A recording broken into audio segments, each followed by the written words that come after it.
Muy buenos días. Le damos la más cordial bienvenida a los que hoy nos acompañan, pues, en este culto de celebración, hoy domingo 21 de marzo del 2021. Ah, un culto de celebración en donde alabamos, exaltamos, adoramos a nuestro Dios de una manera virtual por el momento, pero realmente para nosotros es un momento muy especial porque permite pues que podamos compartir la palabra del Señor y al mismo tiempo pues este eh, reflexionar un poco sobre nuestro actuar, en un tiempo en que podemos abrir nuestro corazón también a nuestro Dios, aunque lo hacemos de una manera eh, diaria, no continua, tenemos una comunión con nuestro Dios, pero también pues es necesario hacerlo conjuntamente y por eso damos gracias pues a cada uno de los que pues de una manera virtual se conectan con nosotros porque todos estamos en el mismo espíritu. Le damos pues nuevamente la más cordial bienvenida. Vamos a orar, puesto que el Señor hoy pues va a seguir pues enseñándonos sobre el sermón del monte. Pues es un discurso pues que nuestro Señor mismo lo dio cuando nosotros pues comenzamos a leer, pues en la profundidad de su enseñanza es tal que realmente lo que nosotros pues no nos cansaremos de decir, que lo único que hacemos es dar unas cuantas pinceladas porque de la profundidad de su enseñanza, porque donde lo miren, pues podemos sacar miles y miles de enseñanzas al respecto. Pero en fin, pues vamos a orar para dar inicio pues al mensaje de este día. Padre Santo, Señor, te damos gracias por este tiempo maravilloso en que de una manera conjunta, pues como iglesia, de una manera virtual, estamos juntos alabándote, glorificando, exaltando tu nombre, Señor. Bendito y alabado seas, mi Señor. Gracias también porque a pesar de todas las limitaciones que hay, pues para poder estar reunidos juntos, alabándote, pues lo hacemos ahora de una manera virtual. Gracias también, Señor, porque no, pues a pesar de estos inconvenientes, tu palabra pues no fue objeto de limitación, sino muy por el contrario, pues Señor, pues como quien dice, impulsaste a la iglesia a utilizar las redes sociales y de esa manera pues eh, llegar a mucha más gente con la predicación de tu palabra. Así que te damos gracias y exaltamos tu nombre. Gracias también, Señor, por estos momentos en los que estamos viviendo y también oramos, Señor, por aquellas personas que están pasando momentos muy difíciles. También, Señor, en donde la necesidad pues económica ha tocado la puerta, en donde también pues la necesidad de sanidad también ha tocado la puerta de muchos hogares. Señor, también el luto, la tristeza también ha tocado la puerta de muchos hogares y oramos por cada uno de ellos, Señor. Tú sabes lo que cada uno necesita. Así que oramos, nos ponemos, Señor, en, en el lugar de ellos y nos aunamos a su clamor, a su dolor, a su necesidad, Señor, para que tú puedas suplirla de acuerdo con tu voluntad, Señor.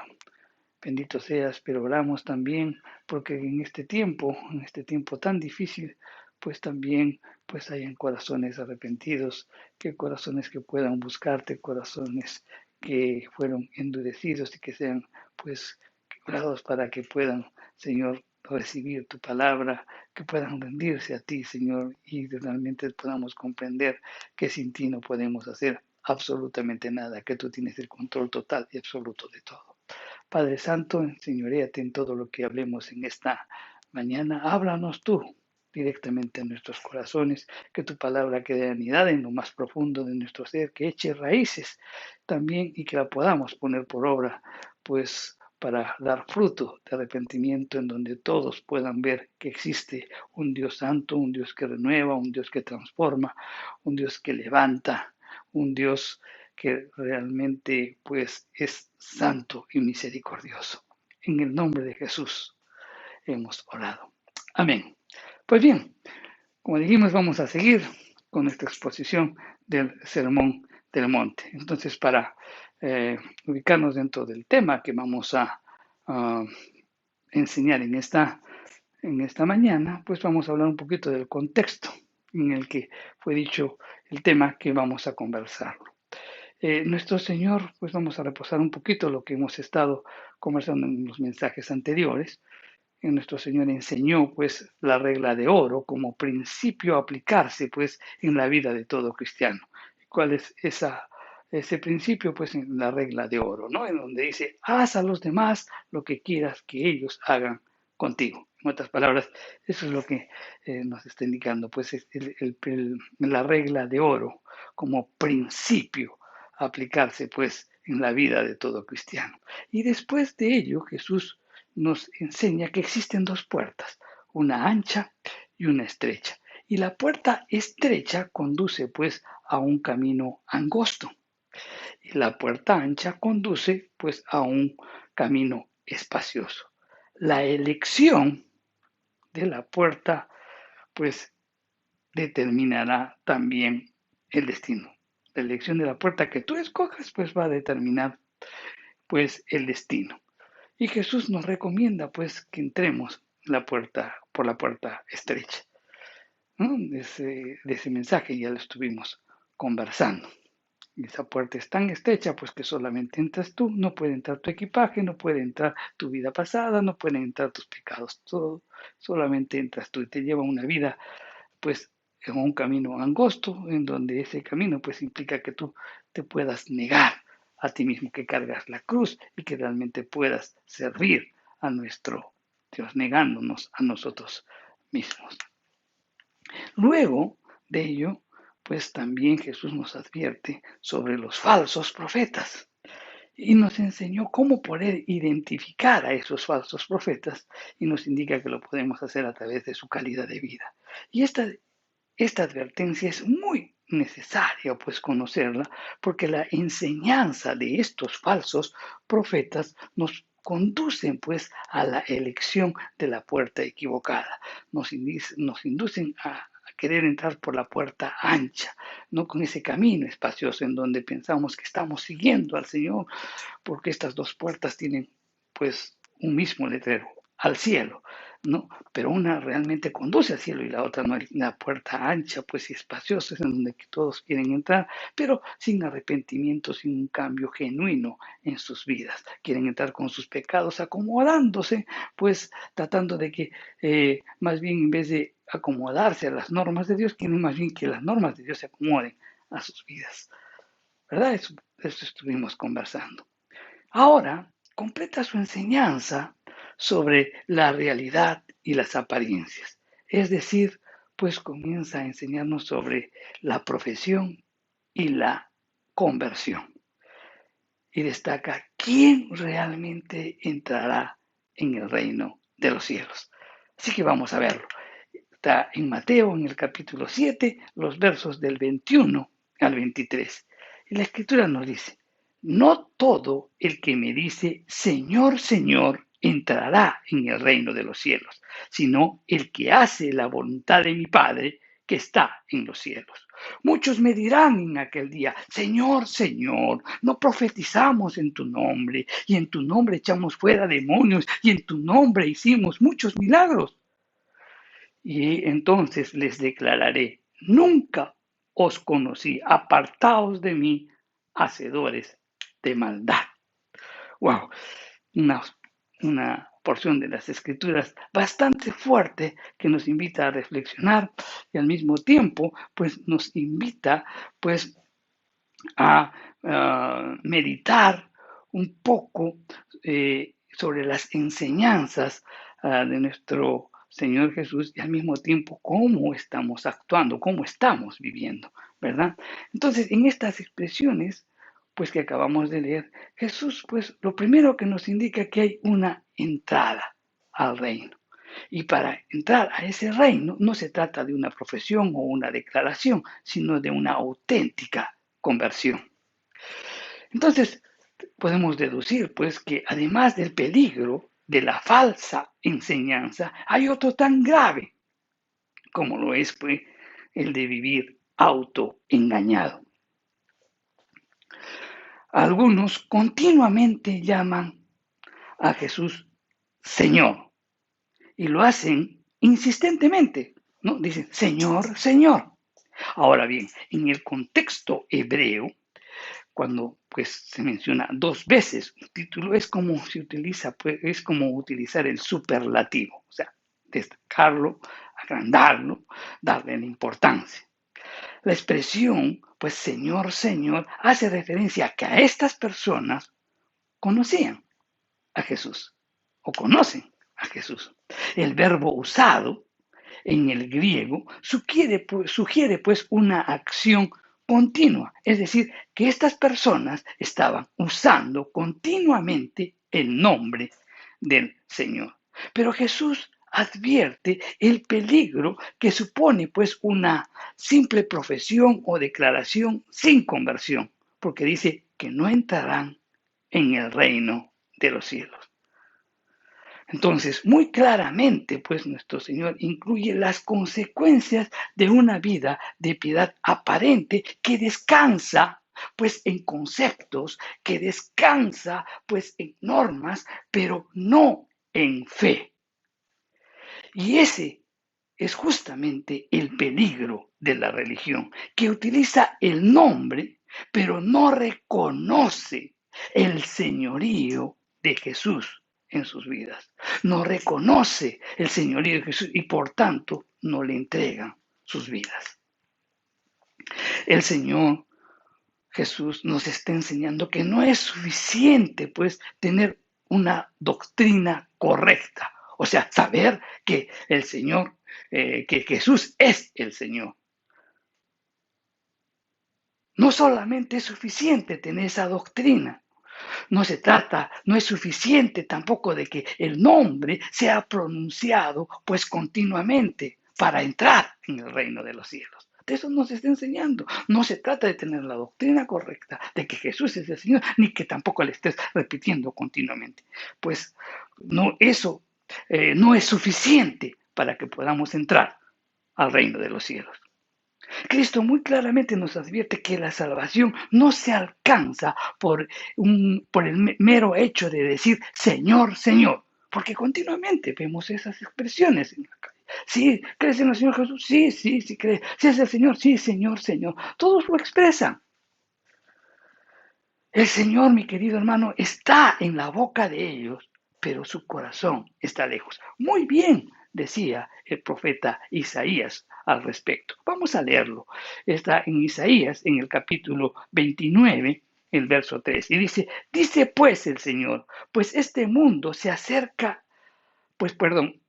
dice pues el Señor, porque este pueblo se acerca a mí con su boca y con sus labios me honra, pero su corazón está lejos de mí. Y su temor de mí no es más que un mandamiento de hombres que les ha sido enseñado. Lo que el profeta Isaías mencionaba muchísimos años atrás es una realidad que hasta hoy la estamos viviendo. El verdadero creyente, pues mi querido hermano, no es el que confiesa solo con su boca, sino que también ha tenido que creer en su corazón. En Romanos 19, pues el apóstol Pablo pues nos dice al respecto, dice que si confesares con tu boca que Jesús es el Señor y creyeres en tu corazón que Dios lo levantó entre los muertos, serás salvo. Entonces, mi querido hermano, no es suficiente pues un mero fervor externo, sino ni tampoco un celo superficial. No, no es suficiente. Estas personas a quienes Jesús habla no dicen pues una vez Señor, sino que lo reiteran y le dicen 2 veces, Señor, Señor, simbolizando de esta manera que enfatizan aquello que reviste, pues, una apariencia espiritualidad o una aparente espiritualidad. Estas personas pueden hacer gran variedad de obras como para el Señor, pero en realidad la hacen para ser vistos por la gente. No lo hacen con la actitud correcta del corazón. Pueden hablar de repente como hijos de Dios, pueden hacer las cosas que hace un hijo de Dios, pueden abstenerse de las cosas que se abstiene un hijo de Dios, pueden ir a los lugares en donde va un hijo de Dios, pero nunca serán hijos de Dios si no nacen de nuevo, si no hay una auténtica conversión. La evidencia, mi querido hermano, no está en las formas, sino en el fondo. Cristo nos dice que solo entrarán los que hacen la voluntad de su Padre. La voluntad del Padre es que las gentes crean en aquel a quien Él ha enviado a este mundo. Y esto muy claramente lo dice en Juan 3:16. Dice, porque de tal manera amó Dios al mundo que ha dado a su Hijo unigénito para que todo aquel que en Él crea no se pierda, mas tenga vida eterna. Interesante, es tan contundente este versículo que nos dice, pues muy claramente que la salvación fue por amor. Y la salvación es a través de su Hijo, Jesucristo. Y lo hace por medio de la fe en Jesucristo. Y todo aquel que tenga, pues alcanzará la vida. Este que tenga fe en Jesucristo alcanzará la vida eterna. Es para todos, para todo el que cree. Es contundente este versículo de Juan 3:16. Entonces, no es cuestión de una mera profesión, una simple declaración, sino el ejercicio de la fe en el Salvador. La verdadera fe, mi querido hermano, se manifiesta en obediencia. No se puede hablar de salvación sin hablar también de obediencia. La conversión de los habitantes de Tesalónica se hizo evidente, pues cuando ellos les predicaron el Evangelio e inmediatamente ellos dejaron de servir a los ídolos y comenzaron a servir a Dios. Esa es la evidencia de que uno es salvo.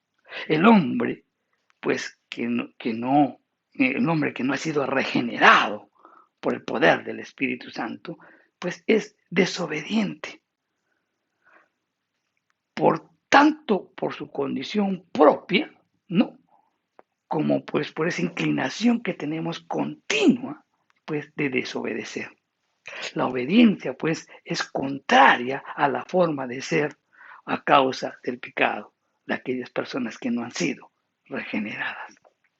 La regeneración, mi querido hermano, produce pues un cambio profundo. Los que eran desobedientes y que eran hijos de la ira pasan a su condición pues de ser obedientes. El llamamiento de Dios a salvación tiene que ver pues con una vinculación a la obediencia. Y esa es la enseñanza bíblica. Vamos a primera de Pedro, el capítulo 1, el verso 2. Y dice, elegidos, o sea, tú y yo hemos sido elegidos según la presencia de Dios Padre en santificación del Espíritu para obedecer y ser rociados con la sangre de Jesucristo. Entonces esto quiere decir que Dios no nos llamó pues a una obediencia puntual, solamente hagan esto, no, sino a una esfera de obediencia que forma parte esencial de la vida del creyente. La voluntad de Dios para el creyente, pues en la esfera de la obediencia, es la santificación. Ahora, ¿qué es declarado santo? Pues es separado, es decir, separados del mundo para una entrega incondicional y sin reservas a Dios. Ese estilo de vida, mi querido hermano, solo es posible cuando se asume pues el compromiso de un seguimiento fiel y se deja al Señor pues la conducción de toda su existencia. Llamar Señor, Señor implica pues hacer todo lo que Él dice. Si tú le dices Señor, Señor, pues hay que hacer lo que Él nos dice. En Lucas 6:46 nos dice, Jesús, hablándote a ti y hablándome a mí, ¿por qué me llamas Señor, Señor y no hacéis lo que yo os digo? O sea, si tú llamas a Jesús Señor, Señor, entonces debemos hacer todo lo que Él dice. El que es mero oidor nada más que de las Escrituras y no hace la voluntad del Padre, pues se está engañando a sí mismo y no entrará al reino de los cielos. No se trata de una profesión, sino de una auténtica conversión. El segundo aspecto que también en esta porción de las Escrituras que acabamos de leer es que la entrada al reino de los cielos no es por obras, mi querido hermano. Miren, Dios estableció para todos los hombres la muerte y después de la muerte viene el juicio. Y eso está en la epístola de los Hebreos, en el capítulo 9, el verso 27. Entonces, a los hombres no les queda pues otra opción que después de la muerte tenemos que compadecer ante el juicio que Dios ha establecido. En aquel día, el libro de la vida será abierto como testimonio para todos. No aparecerán, mi querido hermano, no aparecerán sus nombres inscritos de aquellas personas que solo tuvieron una profesión, una declaración. No estarán aquellos que fueron religiosos, sino estarán los nombres de aquellos que han sido salvos por gracia mediante la fe en Cristo Jesús. Y una fe que se manifiesta, pues, en, en frutos de arrepentimiento. Ese día no habrá rectificación. En Efesios, en el capítulo 2, los versos 8 y 9, nos dice, porque por gracia sois salvos. O sea, nosotros somos, no es que merezcamos la salvación, sino que es un regalo de Dios. Y ese regalo es por medio de la fe en Jesucristo. Y dice, y no de vosotros, pues un don de Dios, no por obras, para que nadie se gloríe. O sea, tú no vas a ser salvo por obras. Los muchos a los que se refiere esta porción de las Escrituras, muchos me dirán, Señor, Señor, o sea, los muchos son los mismos, ellos que tomaron la decisión de entrar por la puerta ancha, por el camino espacioso. Aquellos que comienzan a transitar pues libremente y están con sus mochilas, con su pues estilo de vida y también con sus propios pecados sin arrepentimiento. Aquellos que entraron por la puerta ancha y transitaron por el camino ancho, espacioso, procurarán pues buscar una disculpa a su pecado que les permita pues escapar del juicio de Dios. Y entonces le dirán, Señor, Señor, ¿no?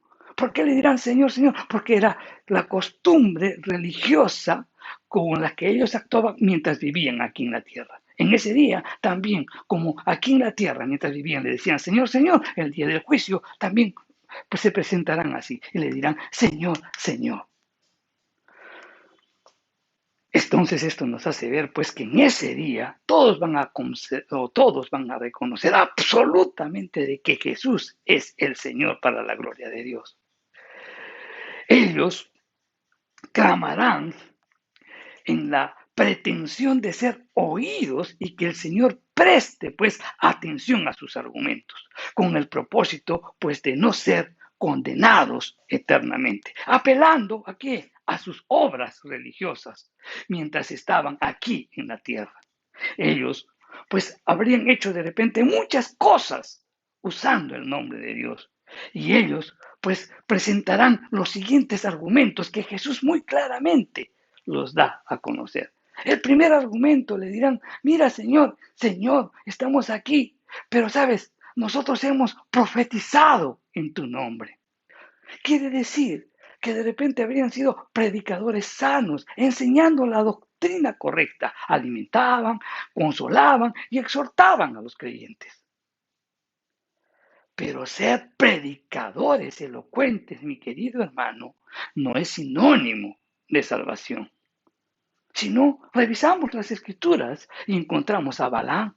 Balaam profetizó en el nombre del Señor, pero él nunca fue salvo.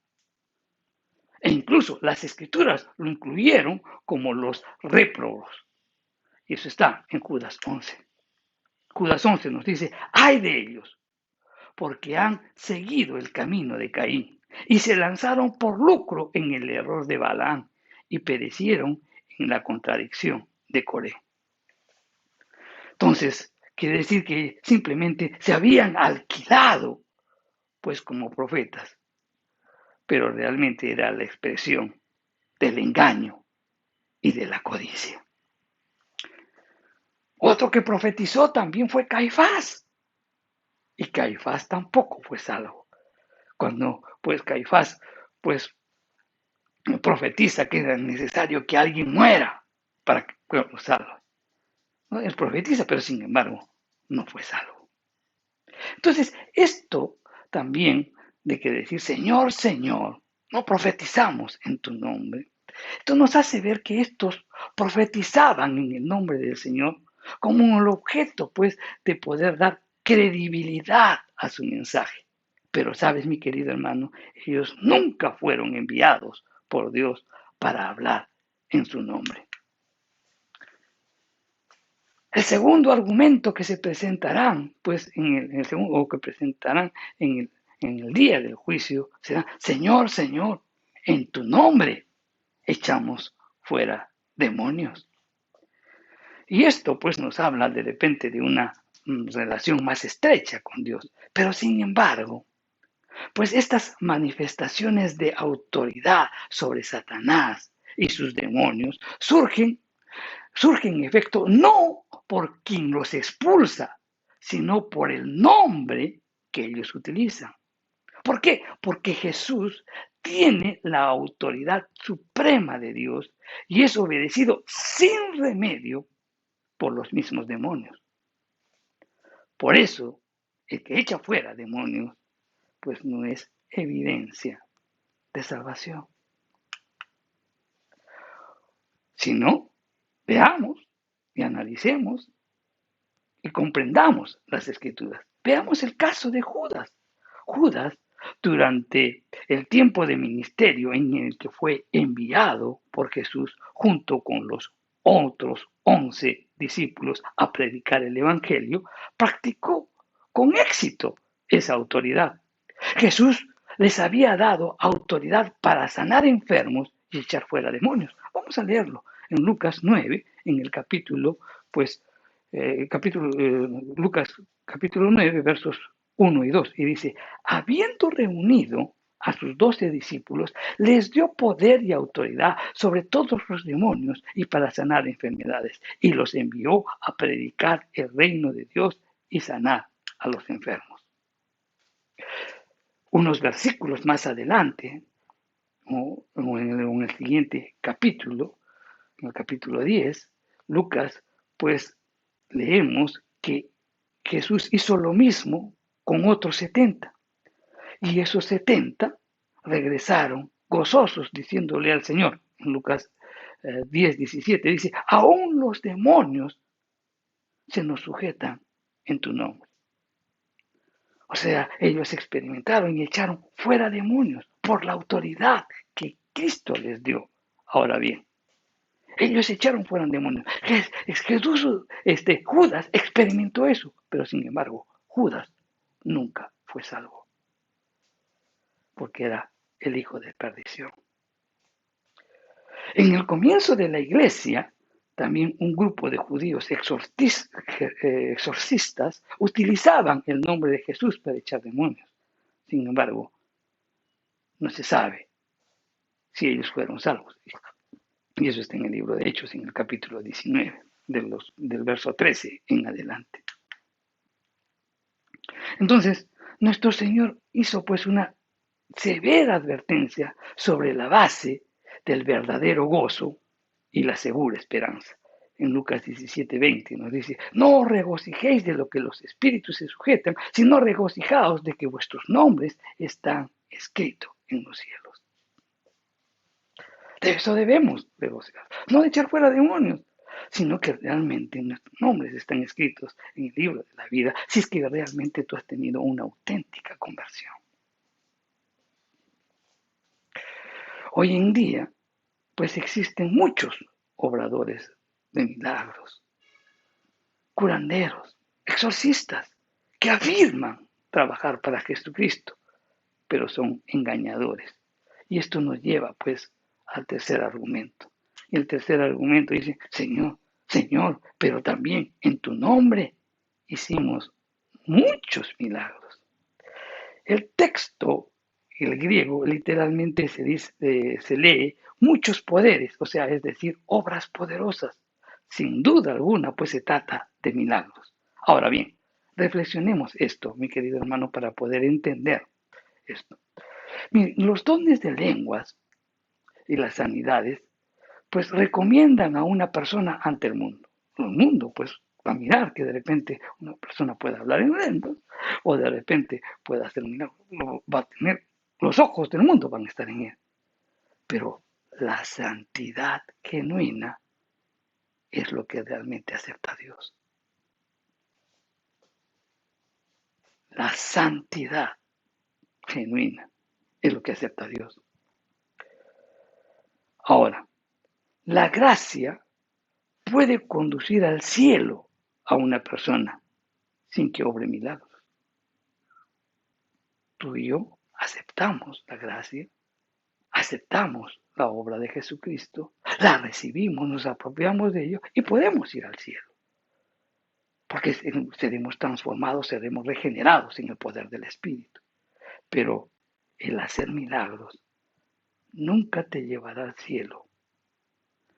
Nunca llevará a ninguna persona al cielo el hacer milagros sin que recibas la gracia. Bien, entonces, tres argumentos que son desechados, tres argumentos que nos invitan pues a la siguiente y sincera reflexión.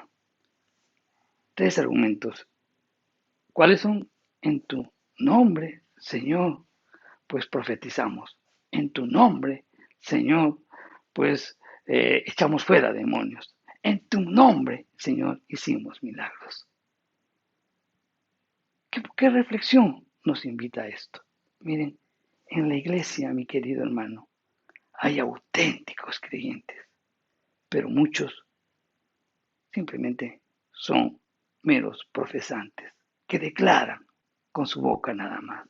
Personas que de repente conocen la doctrina, e incluso predican la palabra, son asiduos asistentes a las reuniones, no se pierden ningún curso, participan en la alabanza, participan en la oración, pueden definir, pueden darse cuenta la sana doctrina, pueden discernir la doctrina adecuada del Señor, pero nunca en su vida han entregado, o nunca en su vida, o su vida la han entregado a Cristo.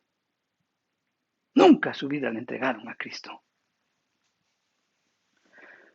Dentro de la iglesia también hay algunos creyentes que son hijos de realmente pues personas que fueron fieles creyentes, pero no por eso son salvos. ¿Y sabes por qué?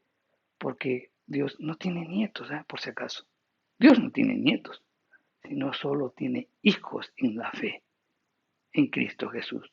Solo los que creen en Cristo Jesús con el corazón son los que han recibido el perdón de pecados y la vida eterna. Por último, también, pues, en esta porción de las Escrituras nos habla sobre el rechazo al reino. Son rechazados al reino quienes tienen, pues, una profesión falsa, una declaración falsa. El veredicto del juez será pronunciado, pues, ante los alegatos de los acusados. Ya escucharon sus argumentos y dirán, pero Señor, nosotros, pues, hemos profetizado, pues, Señor, por nosotros hemos echado fuera demonios en tu nombre. Señor, nosotros hemos hecho milagros en tu nombre. Y aquí ya no se trata, pues, de una acusación fiscal, sino que realmente es una sentencia judicial, donde Dios va a tomar una decisión. Y el juez, mi querido hermano, no va a ver por las apariencias que el mundo pudo haber aceptado, sino que realmente el juez va a contrastar la vida espiritual de las personas. Y el Señor va a manifestar y va a decir, nunca los ha conocido, nunca os conocí. Y conocer tiene que ver tanto con un aspecto, no tiene que ver tanto con un aspecto intelectual, sino con una relación íntima con Él.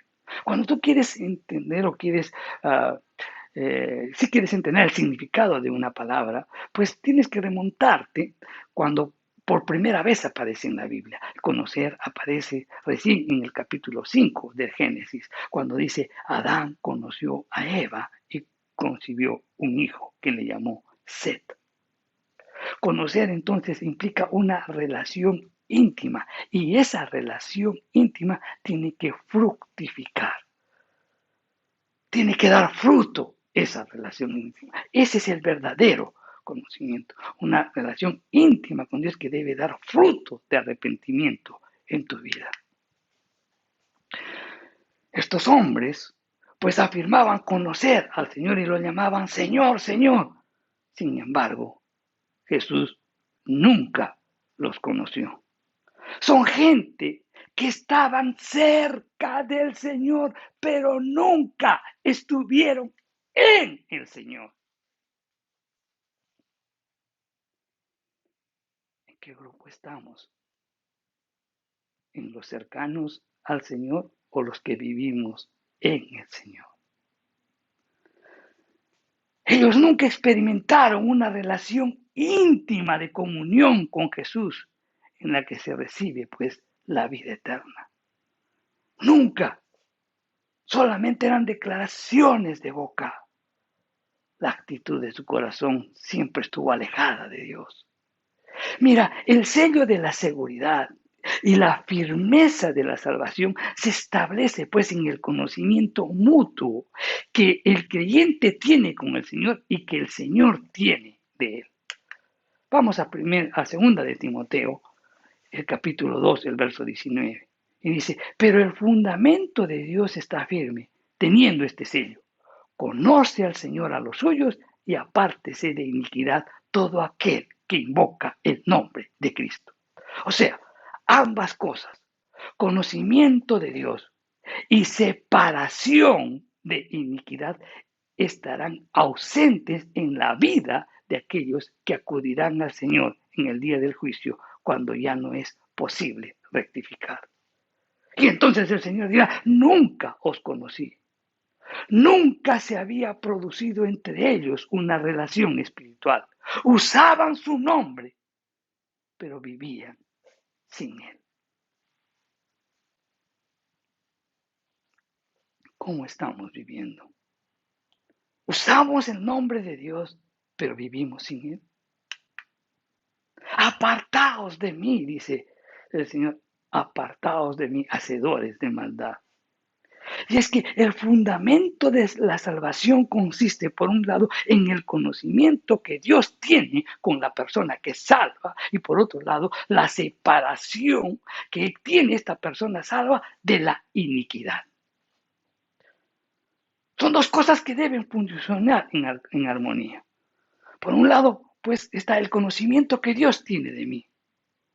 Y por otro lado, la separación mía de la iniquidad. Y a veces me pregunto, ¿Dios realmente me conocerá? Yo creo que sí, porque la Escritura nos dice que todos nos conocen, ¿no? Pero, por otro lado, tengo que separarme totalmente de lo que es la iniquidad. Son dos cosas que tienen que funcionar. ¿O cuál es el conocimiento que tiene Dios de mí? ¿Cuál es el conocimiento que Dios tiene de ti? Observemos una cosa, que sin la vinculación espiritual con Dios, mi querido hermano, no hay nuevo nacimiento. Por tanto, la condición pecaminosa del no regenerado persiste. Si tú no tienes una relación genuina, una comunión genuina con Dios, de repente estamos viviendo autoengañados, porque aún no hemos sido regenerados en el poder del Espíritu Santo. Solo son obreros de justicia quienes viven la justicia de Dios, que es en Cristo Jesús. El apóstol Pablo da testimonio de su relación personal cuando dice, para mí el vivir es Cristo. Y también cuando dice, ya no vivo yo, es Cristo quien vive en mí. Las personas de buen obrar son aquellas que viviendo para Cristo andan pues en las buenas obras que Dios dispuso de antemano para ellos. Cualquier otra actividad hecha en el poder del hombre y sobre todo cuando está revestido pues de hipocresía que oculta la verdadera situación no es aceptable para Dios. Siguen siendo, pues, mi querido hermano, obras de iniquidad porque son impulsadas por la naturaleza caída y no regenerada. Quien no es movido, pues, por el Espíritu de Dios es movido por la iniquidad de la carne. Puedes hacer muchas actividades, pero si tú auténticamente no has sido, pues, regenerado, pues, simplemente todas las acciones que se están realizando serán movidas por la iniquidad de la carne. Y estos hacedores de maldad nunca dejaron de hacer pues la iniquidad porque nunca dejaron de ser inicuos.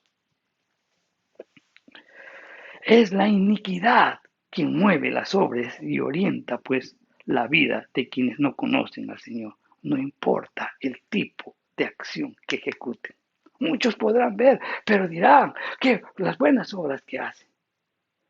Las obras pueden revestir pues un aspecto de honestidad, mi querido hermano, pero son movidos por la iniquidad propia del que no ha sido regenerado. Una simple declaración o profesión de fe no te aparta de la iniquidad. Por tanto, entonces no eres salvo. Es sorprendente, pues, que los hombres llaman como grandes milagros, aquel que hizo grandes milagros. Pero mira, yo hice grandes milagros, Señor, Señor, yo hice grandes milagros. Sin embargo, para el Señor eso es iniquidad.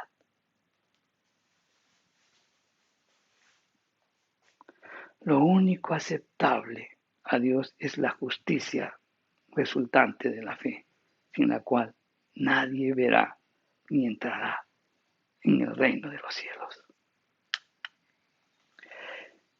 En el día del juicio, mi querido hermano, se revelarán cosas inesperadas. Las esperanzas de muchos que fueron considerados de repente grandes cristianos durante sus vidas serán desbaratadas totalmente.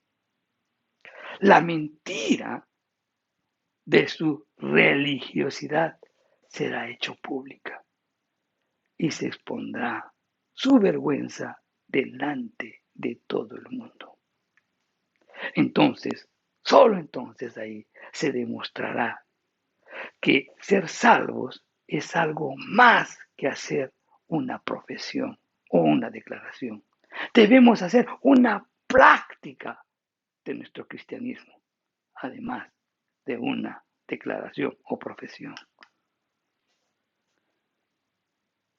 Pensemos, mi querido hermano, con frecuencia en ese día, en ese gran día, el día del juicio final. Y entonces, juzguémonos a nosotros mismos con frecuencia. Revisemos nuestras vidas continuamente para que no seamos juzgados y condenados por el Señor en ese gran día. Y sobre todo, mi querido hermano, al margen de cualquier cosa que podamos ser, hagamos nuestro objetivo de ser auténticos, veraces y sinceros cristianos. Reflexionemos sobre todo lo que hemos conversado. No todo aquel que diga Señor, Señor, entrará en el reino de los cielos, sino el que hace la voluntad de mi Padre. No entrarán los religiosos, no entrarán aquellos que de repente tienen sus Biblias, aquellos que vienen, que se sientan y están alabando, glorificando, utilizan el lenguaje de los hijos de Dios. Van a los sitios donde van los hijos de Dios, se abstienen de las cosas que se abstienen los hijos de Dios. Pero si no hay un corazón arrepentido, si no hay un corazón rendido al Señor, donde no solamente sea cercano a Él, sino que vivas en Él. Ellos son los que verdaderamente entrarán al reino de los cielos. Los que no viven así serán desechados. Dejémonos de religiosidades y vivamos un auténtico y verdadero cristianismo en el poder del Espíritu Santo. Entendamos la profundidad de ello. No seamos religiosos. En mi experiencia como pastor en la iglesia, en muchos casos he tenido la oportunidad de conversar con diversas personas. Y cuando he conversado con ellos, les preguntaba muchas veces, ¿cuántos años tienes en el Señor? Y hubo unos 3 o 4 casos que realmente tocó hasta los huesos, hasta mis huesos, cuando ellos me decían, realmente tengo un caso creo 18, en otro 22, en otro 27 años creo en el Señor. Y estos manifestaron lo siguiente, tengo tantos años en el Señor, pero recién he entendido lo que es el auténtico cristianismo. Creo que recién este año he nacido de nuevo. Esas palabras tocaron mi corazón. Y yo decía, ¿cuántos tal vez podamos vivir engañados? Revisemos nuestras vidas, revisemos nuestras actitudes y realmente seamos auténticos convertidos. Pidamos, confiemos plenamente en la obra de Cristo Jesús. Creamos en lo más profundo de nuestro corazón y vivamos en Él y sirvámonos a Él. Vamos a orar. Padre Santo, te damos gracias por tu palabra. Gracias, Señor, porque nos invitas a reflexionar, nos invitas a ver nuestras actitudes, nos invitas a ver nuestras vidas. Señor, lo único que anhelamos es que podamos vivir un auténtico cristianismo. Que nuestra declaración de fe pues guarde armonía con nuestras vidas. Que vivamos una vida en obediencia. Que dejemos la iniquidad.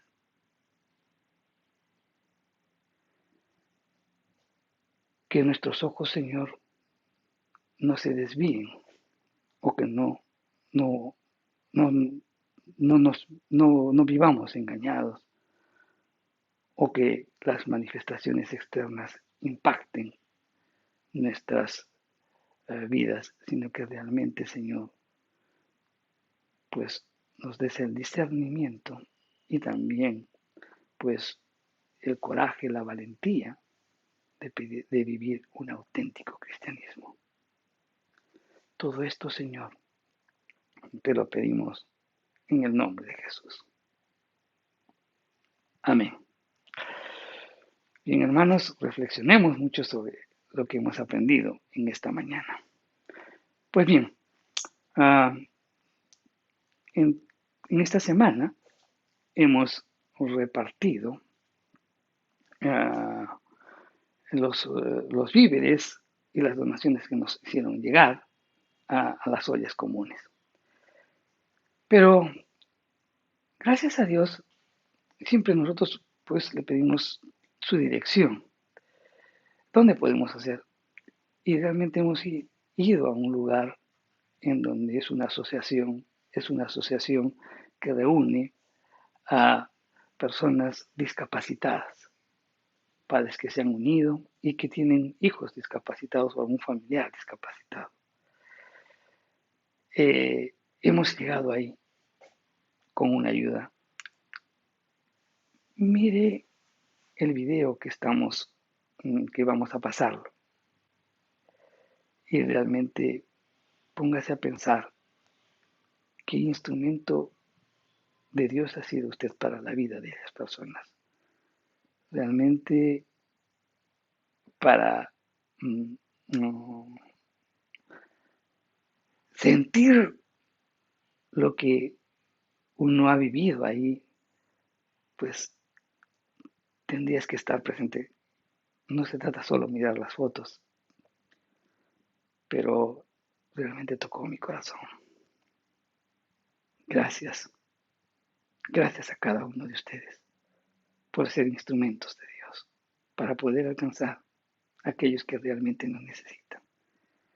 Personas que teniendo un discapacitado en casa perdieron sus trabajos, que eran la fuente de ingreso del hogar y están desesperados buscando cómo generar los recursos para atenderlos.